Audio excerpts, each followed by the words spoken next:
Some thoughts on Deshaun Watson. Is Tua Tagovailoa as bad as it seems? And Deebo, well, Deebo is back. You are Locked On NFL, your daily NFL podcast. Part of the Locked On Podcast Network, your team every day.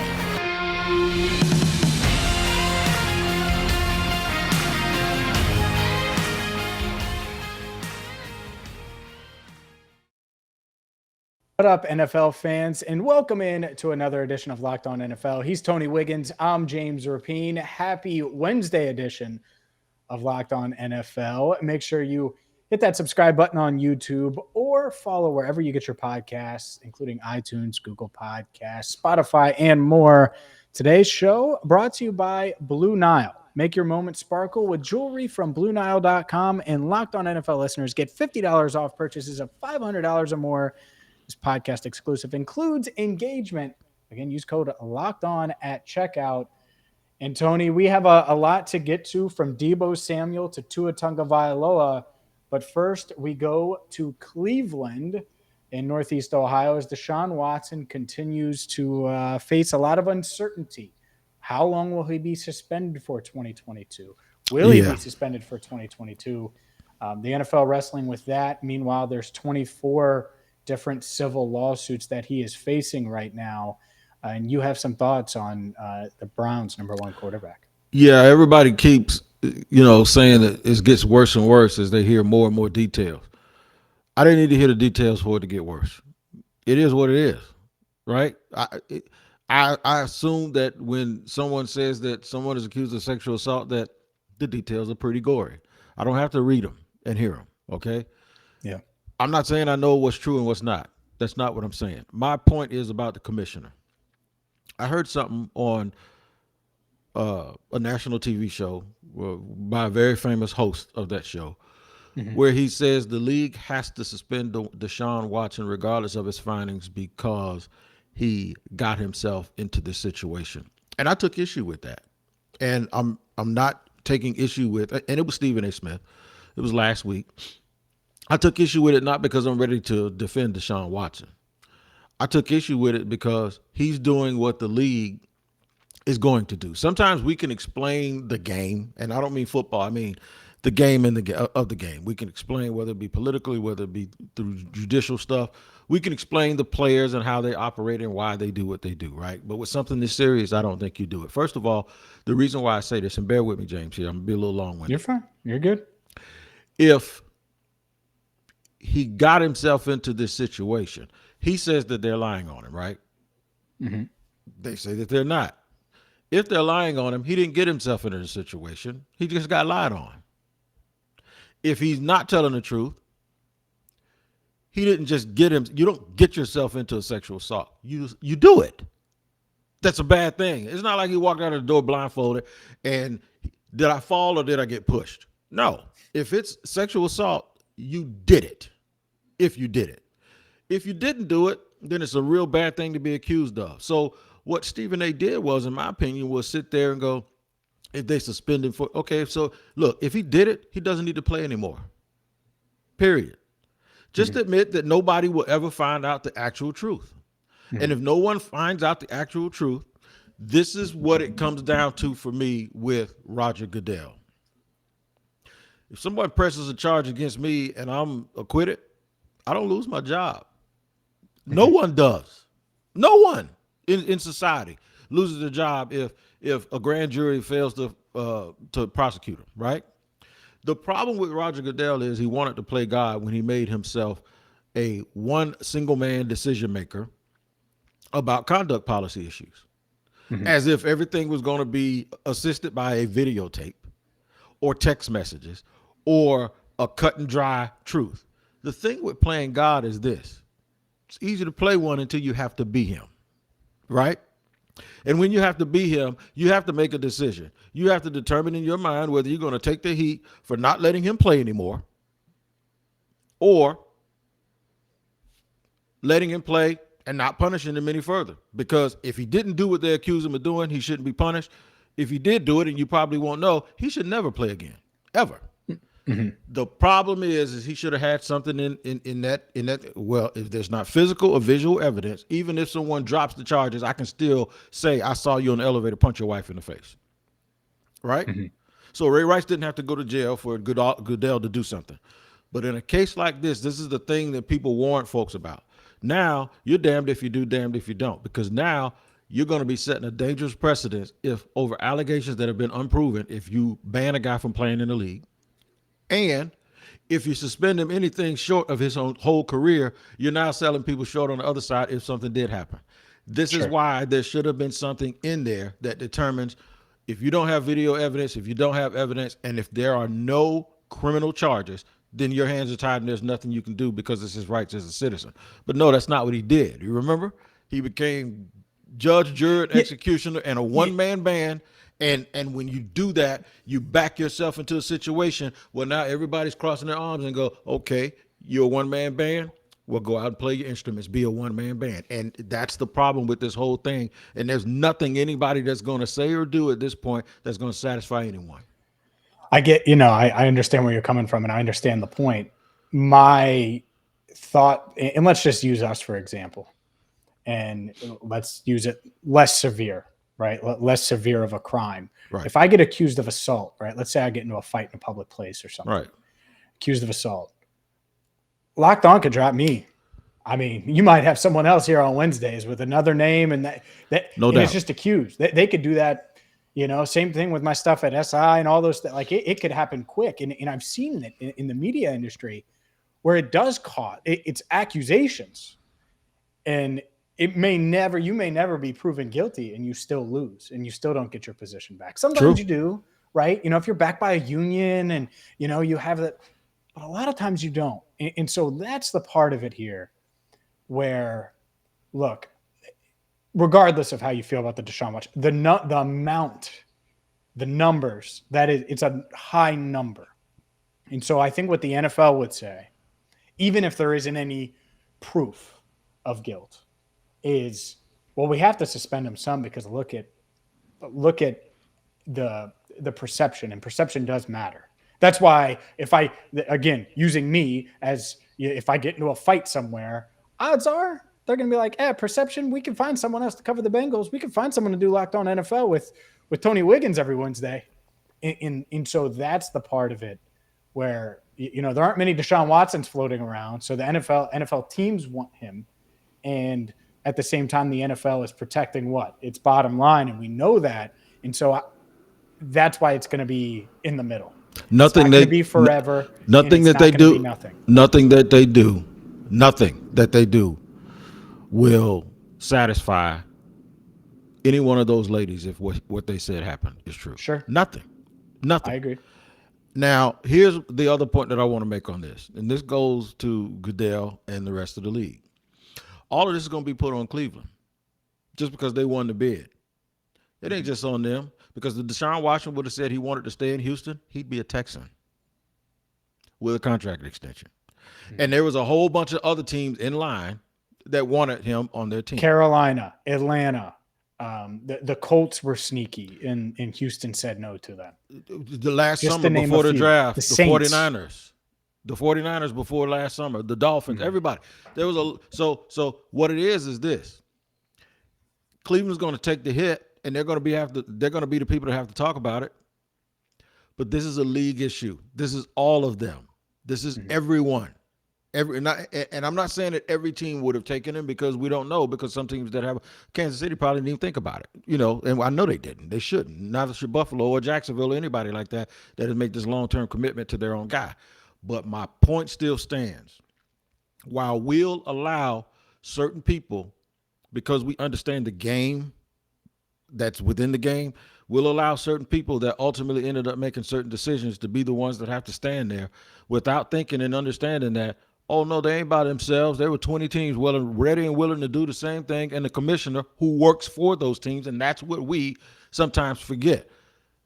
All of this from a responsibility standpoint of and it's a tough situation. I'm not saying that I have all the answers, but this goes back to him being a single force in terms of being a czar, where there should have been some sort of checks and balances, or maybe an odd number member of committee, 5 guys, 2 guys from the Players Association, 2 owners, and him, to where they come to some kind of conclusion and say, we may not know what happened, but this is what we decided. We don't have to explain what we decided. It's 3-2. He sits out 2 seasons or whatever. But to be in, and I say this and I say it carefully, to be in a position where you've made yourself God, it's easy to make yourself God until you actually have to make a godly decision where you do actually get to judge people. And you have to live with the consequences. So I think anything that the NFL has to figure out with this, it comes because they screwed up their structure when the commissioner thought that all of these decisions were going to be cut and dry, because you're going to see a videotape of somebody punching his wife on the elevator, or you're going to see a videotape of whap marks on a kid, or you're going to see a videotape of bruises and guns in another guy's house in the case of a guy in Carolina, or the Henry Ruggs situation is easy. And it's a tough, nasty, mean, sad situation. But this is what Goodell got himself into, and he's going to have to make a decision, and he's going to make a whole bunch of people unhappy regardless of what decision he makes. Yeah, no, I get that. And there's always going to be controversy surrounding the decision. We'll see what happens there. But you mentioned Miami and the Dolphins, and they were certainly in the Deshaun Watson mix last season. Well, the guy that they were trying to replace is Tua Tagovailoa. Has he gone from overrated to underrated? Tony has a take on Tua, but first a word from Blue Nile, because Blue Nile has simple online tools that are going to let you choose the perfect engagement ring, or the perfect necklace, or the perfect earrings, because they're an awesome jeweler. And all you got to do to check them out is go to BlueNile.com. And whether you're popping the question or celebrating a milestone moment, they have something for you, and something that she is going to love. So don't delay. If you're looking for fine jewelry and you're having trouble choosing, Blue Nile has jewelry experts on hand 24/7, available via phone or chat, that are going to help assist you in finding that memorable gift. So make every moment sparkle with jewelry from BlueNile.com. And Locked On NFL listeners get $50 off purchases of $500 or more. This podcast exclusive includes engagement. Don't delay. Use promo code Locked On and you'll get $50 off any order of $500 or more. Every order is insured, ships free, and arrives in discreet packaging that won't give away what's inside. Shop stress-free and find your forever piece. Go to BlueNile.com today. All right, it's Wednesday. It's James Rapien. It's Tony Wiggins. It's what we do here on Locked On NFL, where you make us your first listen. Got a favor I need of you guys. I don't ask for much. James doesn't ask for much. But we do have an important favor to ask you. We put together a survey so we can learn more about our listeners like you and make your favorite Locked On podcast even better. This is your opportunity to tell us what you like and don't like about the Locked On podcast. Go to lockedonpodcast.com/survey right now to get started. It won't take very long, and everyone that completes the survey can qualify for a chance to win one of 10 different $100 Ticketmaster gift cards.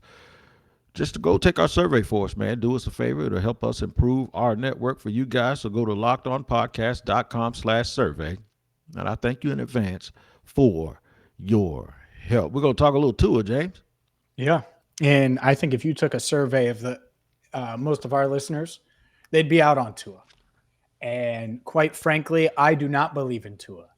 I think that when you see those highlight videos, and it isn't just one now, of Tua Tagovailoa throwing deep to Tyreek Hill, and it's just like, I don't know. He had to hold up there and then barely squeezed it in there. I don't know.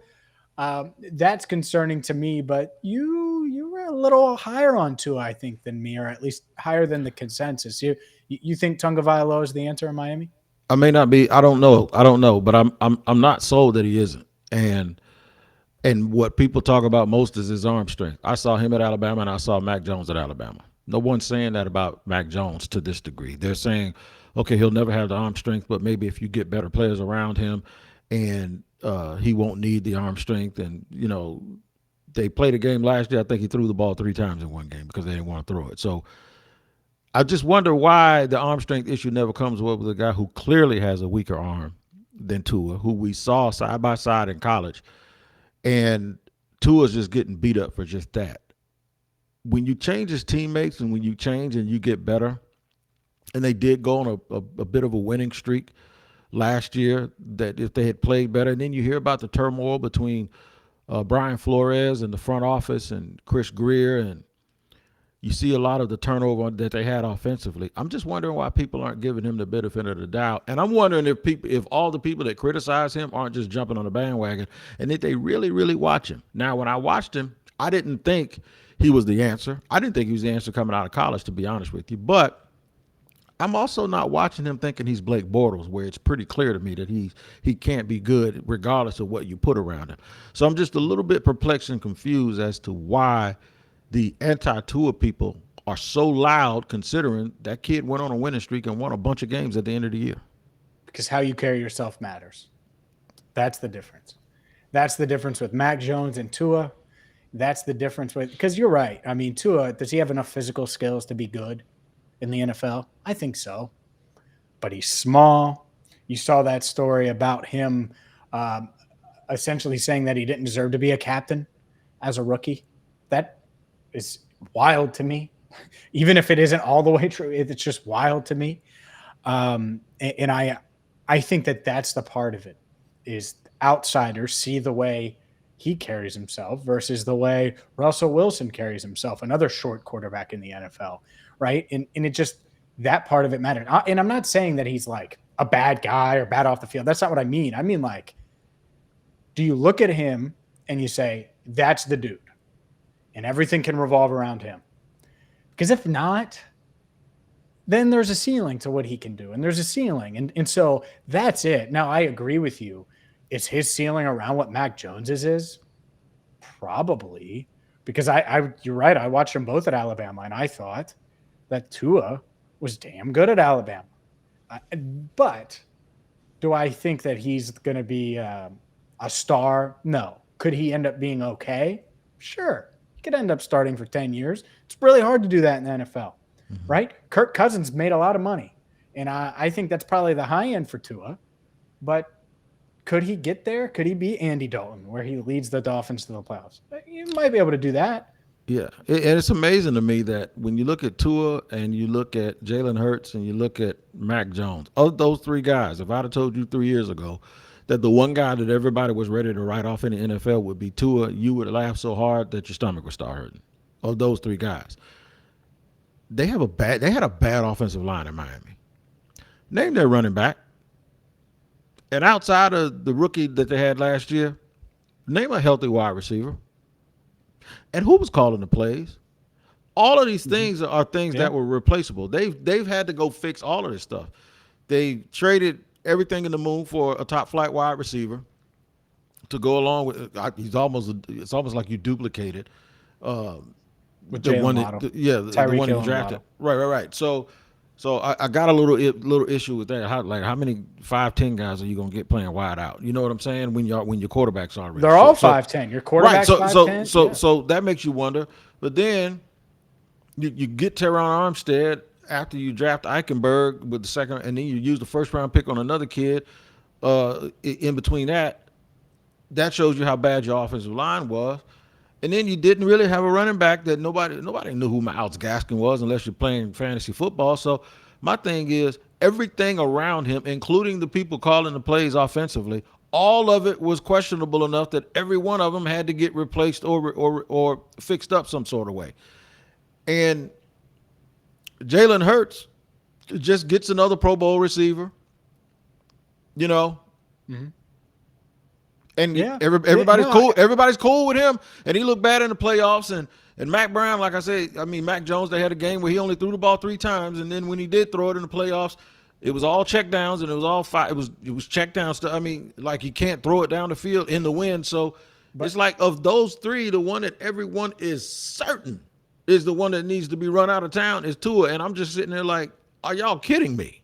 Well, part of it, the other part, Tua's 5th overall pick. Drafted ahead of Justin Herbert. I got right? you. Mac Jones was like the 5th quarterback taken in his draft class, 15th overall. And he was doing the Vince McMahon walk down, strut afterwards. And so that part of it. And Jalen Hurts, 2nd rounder. Look, if you told me Tua ends up being the best out of that trio, that's great. I don't think any of those guys are great. Right. I like that Philly gave Hurts weapons, and I like that the Dolphins gave Tua weapons, because if you have a average to below average quarterback in this league, guess what? You better surround them with weapons. Yep. You better get them a lot of guys to throw to. Yeah, and so yeah. being here in Jacksonville, what I saw them do with Blake Bortles was they just kept making the defense better, and they said we're going to keep grounding and pounding, and you know, so that wasn't the way to go either. But question just to close this topic: what does he have to do to change your mind? How good does he have to actually play in order for you to say, okay, he's worth keeping? Well, with those weapons, I mean, Mike Gesicki, Jalen Waddle, Tyreek Hill, this dude needs to be the second best quarterback in the AFC East. You can't be Jimmy Garoppolo, who just ran the same system. That's not Jimmy good enough? Garoppolo would be the second best quarterback in the AFC East. So can he be better than Zach Wilson and better than Mac Jones? I mean, that's not hard. He's not going to be better than Josh Allen. He's not going to be better than Justin Herbert or Joe Burrow or a lot of these young quarterbacks that are great. We know he's not Patrick Mahomes. Can he be 65-70% of Drew Brees? Can he be better? Can he be a tier above, Jameis Winston? Can he be a tier above Zach Wilson? Can he be that next tier? If so, can he end up? Because I don't think he'll ever be Derek Carr, but could he be a little less than Derek Carr? Maybe. That's a very, and I happen to think Derek Carr is a pretty good player. Oh, I think Carr's really damn good, by the way. So that's. If he's close to that, that's pretty good. Up next, we got to talk about, speaking of weapons, Deebo is back. We'll talk Deebo next, right here on Locked On NFL. I wonder if Deebo's been eating some Built bars, or if Deebo has been driving around in his vehicle with some rockauto.com. I don't know what he's been doing, man, but I tell you what, if he's been eating Built Bar, he's been on the right track, because Built Bar is absolutely the greatest protein bar you will ever see on the market. They have all kinds of new stuff going on, man. The Built granolas are off the chain.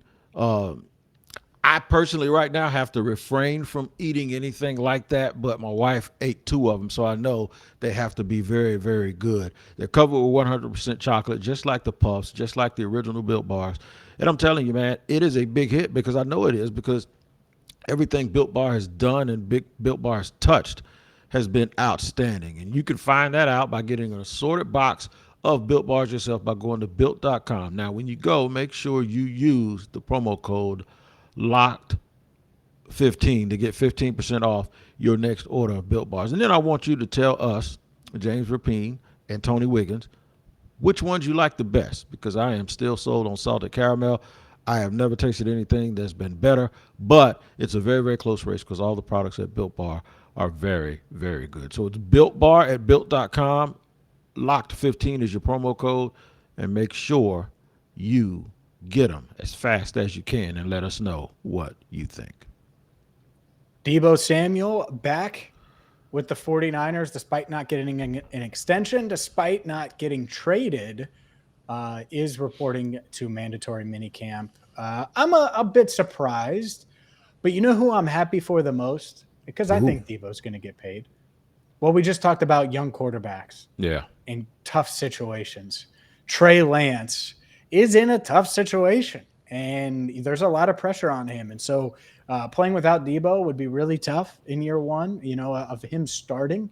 And yet the second-year quarterback looks like he's going to have Deebo Samuel to throw to work with here in 2022.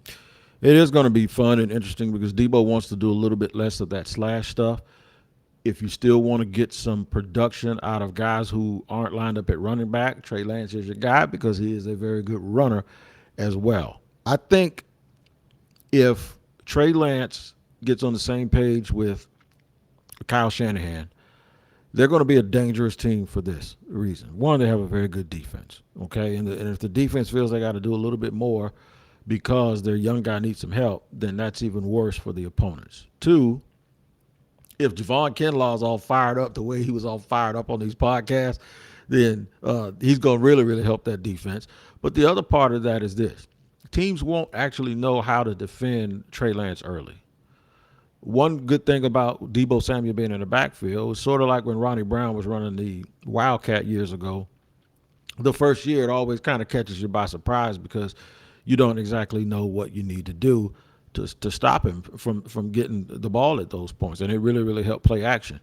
Now, you're going to have that along with an additional quarterback that can run a 4.44, 5.40, and you don't want him out there on the linebacker in one-on-one coverage, and he shakes the socks off of him and stretches it to 15 yards. And then the kid can actually fake the run and drop back and throw the ball from San Francisco to Oakland. So they're going to be tough as long as they're effective for somebody to deal with. Like, for instance, back in the day, the old Denver Nuggets, nobody wanted to go play them because they scored 130 points a game, but you knew you were going to win. But nobody wanted to play them because that was just too much work to deal with. Well, the 49ers, I think early on, if they're able to win games, will be a tough adjustment for some teams because they're not going to really, really know what to expect. This will be the closest thing you've seen since the Jim Harbaugh team when they had Colin Kaepernick, who was a dual threat guy. Same type of body, same sort of skill set. Yep. It's going to catch guys by surprise. And don't let him get confident, and don't let him start feeling himself, and don't let him do and turn that corner the way Josh Allen did right before our very eyes. Because if you do, that's the kind of production that you're going to see with the 49ers, because Shanahan really, really does know how to schematically dial it up to make you get out of your comfort zone. Yeah, that's the thing. I mean, if you're Trey Lance, if you're Kyle Shanahan, you're all smiles right now, and you obviously want to get a deal done for Deebo. By the way, the fantasy footballers out there that have Trey Lance in a dynasty league, you're feeling good today. Look, it's you don't have to do as much of that slash stuff necessarily and still maximize Deebo. I think he can be an amazing traditional wide receiver still, and so that's the part of it is he's got that. He's that dude. And you need that dude for that quarterback, especially. Look, you drafted him 3rd overall, okay? He was disappointing as a rookie, but that's kind of what we knew. We knew he wasn't going to play much and that it was a developmental type thing. Well, you asked Jimmy Garoppolo to stay away. So it's not Jimmy G's team anymore. That's gone. And so what's the best thing for Trey Lance? It's to have Deebo Samuel. I think it's a really huge, huge thing that he's back, that he's around. We'll see if they get him extended. Right, that's the next step. But even if they don't, as long as he's suiting up for them this year, it's big for Trey Lance. And I'll remind people, when the Chiefs traded 2 draft picks for Patrick Mahomes, they had Alex Smith, and they went to the playoffs. And Patrick Mahomes, I think, started 1 game. Yeah. So really, when you look at how this has gone and how this is tracked, it has actually been the right thing to do if you're looking at it from the 49ers perspective. I think the messaging and everything came out the wrong way, and the way that they were going about it sort of looked like they were stumbling along when actually they were probably just doing the right thing by this kid. And when you look at it in reality, if you look at it from those terms and compare it to the Mahomes situation, it's the exact same thing. It just wasn't as smooth and didn't look the same. And that's probably because the 49ers almost went to the Super Bowl and made everybody laugh at themselves. You know, it was almost a joke that wrote himself. Y'all keep picking at us, saying that we don't know what the hell we're doing, but look where we are. They're probably a dropped pass, a dropped interception from going to the Super Bowl. So when you look at it from that way, all is not bad for the 49ers. And really, when you actually sit it down and read and really watch and look at the way they've done this, you know, doesn't matter how you get there as long as you get there, right? And they've done everything right now the way you would think it was supposed to be done for a kid who hadn't played very much because of COVID, coming from a level. Now, I will tell you this. If this doesn't work out, teams ain't going to be drafting no quarterbacks from North Dakota State in the first round for a long time. Mm-hmm. Because that'd be 2 in a row. Mm-hmm. Yeah. No, it would certainly impact things. But we'll see how it folds. Who would you take? Stock watch, Tua Tagovailoa or Trey Lance right now? I'm taking Lance. I take Lance because of the upside. Okay, there you go. I take Lance because of the upside. There we go. It's all like taking a left-handed pitcher that throws 105, man. You got to. I don't care about control. He can throw it 105 and he's left-handed. I'm gonna give him every chance in the world for him to fail. Yep. No, I agree there. He's Tony Wiggins. I'm James Rapien. Thank you so much for making Locked On NFL your first listen. Please subscribe on YouTube. Check us out wherever you get your podcast. We will see you next Wednesday. But until then, you're going to get all of our great hosts throughout the week here on Locked On NFL. So for Tony, I'm James signing off for now right here on Locked On NFL.